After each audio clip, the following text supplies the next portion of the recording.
My name is Emily Bargy, and I'm going to be talking about modern drug enforcement and policy in the United States. At the beginning of the 1900s, moral perspectives and the perceptions of the disease model of drug and alcohol had a lot to do with drug policy. It wasn't until 1914 that the federal government started to prohibit opiates and cocaine.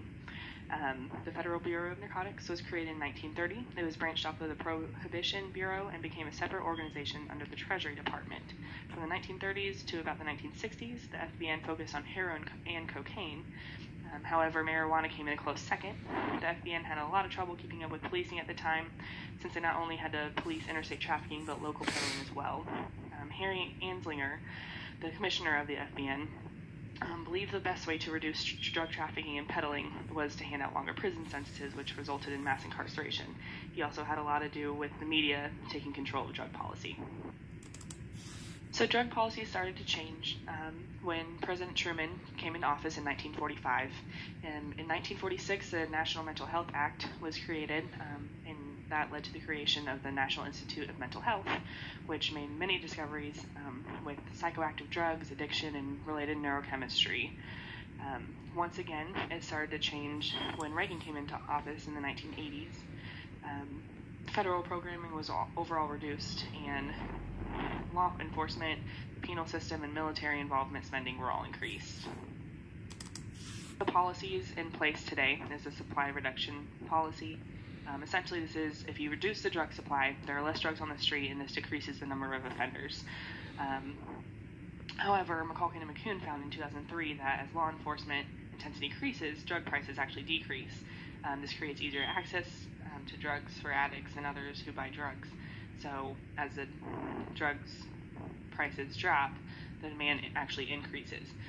Paul Makarkas actually found in 2017 as well that deterrence, so when law enforcement is out and about, it doesn't work when addicts are going to potentially do anything to get the drugs they want or need. So the Committee on Data and Research for Policy on Illegal Drugs actually found something a little interesting. They took a little bit of a different take on this. They said that since law enforcement is cracking down on the possession and sale of illegal drugs, interventions have skyrocketed. Therefore, more people are going to jail, and so the supply reduction model is actually effective.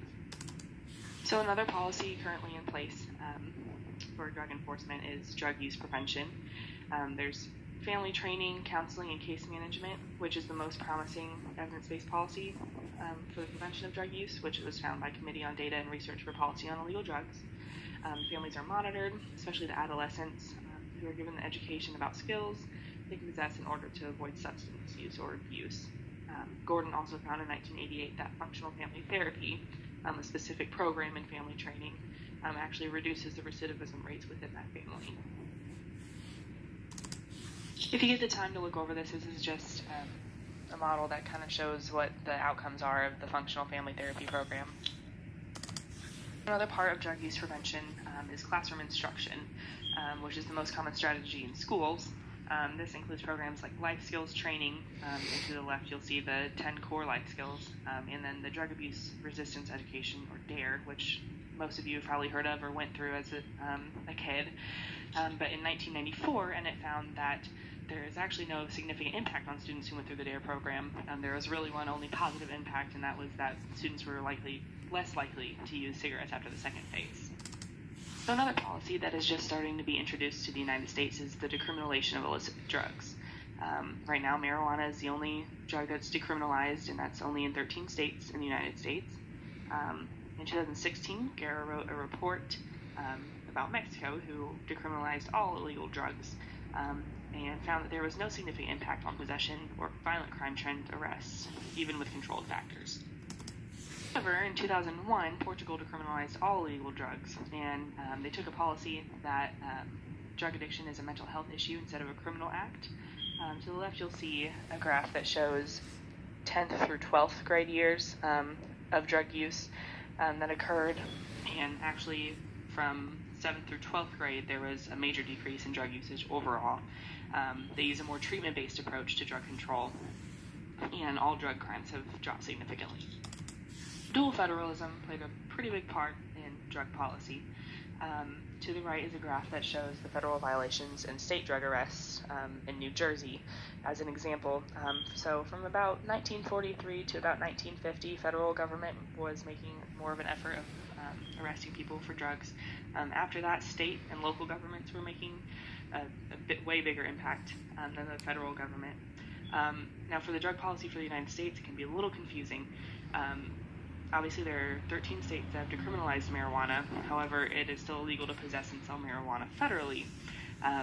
So currently, the federal government is allowing the state government laws to exist. So if we want mass incarceration in the United States to end, drug policies, reform, they have to be reviewed. We need to find evidence-based best fit policies. Supply reduction seems to have a lot of gaps in law enforcement. School and family programs are the most promising evidence-based policy. And decriminalization of illegal drugs is showing more and more evidence that there is the possibility for lower recidivism rates and a decrease in incarceration rates.